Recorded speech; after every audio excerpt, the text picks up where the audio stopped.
ஒரு காலத்துல ஹரின்னு ஒரு விவசாயி இருந்தாரு.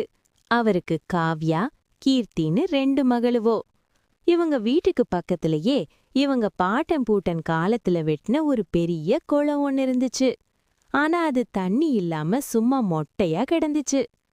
ஒரு நாளைக்கு அந்த பிள்ளவோ ஹரி கிட்ட, ஏன்பா இந்த குளம் சும்மா தானே கிடக்கு, இத வித்துட்டு காசாக்கிரலாமே அப்படின்னு கேட்டுச்சுவோ.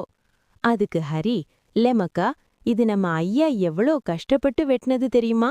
ஊரே பஞ்சத்துல இருந்தப்ப மழை வரும்போது தண்ணிய சேமிக்கணும்னு அவரு பாவம் ஒண்டியாவே இத வெட்டினாரு. இது சொத்தில்ல மக்கா, இது ஒரு பாடம். கஷ்டம் வரும்போது தன்னம்பிக்கைய விடக்கூடாதுன்னு அவர் நமக்கு சொல்லி கொடுத்த பாடம் அப்படின்னு உருக்கமா சொன்னாரு. நாளுவோ போச்சு. விதி யார விட்டுச்சு. ஹரிக்கு உடம்பு சரியில்லாம போயிட்டு. Kidney failure.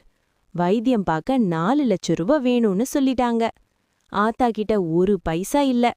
பாவம் அந்த சின்ன பிள்ளவோ என்ன செய்யும்? இருக்கிற நிலத்தை அடகு வச்சு 2 லட்சம் ரூபாய் புரட்டிச்சுவோ. மீதி பணத்துக்கு என்ன பண்றதுன்னு தெரியாம தவிக்கும் போதுதான் ஐயா, அதாவது தாத்தா விட்டுட்டு போன ஒரு பழைய பெட்டி இவங்க கையில கிடைச்சுது. அதுல ஒரு கடிதமும் ஒரு சாவி கொத்தும் இருந்துச்சு. அந்த கடிதத்துல தாத்தா என்ன எழுதியிருந்தார்னா, என் குல தெய்வங்களே, உங்களுக்கு என்னைக்கு பெரிய கஷ்டம் வருதோ அன்னைக்கு இந்த குளத்தோட நடுப்பகுதியில போய் தோண்டி பாருங்க, என் இதயத்துல இருக்கிறத அங்க வச்சிருக்கேன்னு ஒரு க்ளூ கொடுத்திருந்தாரு.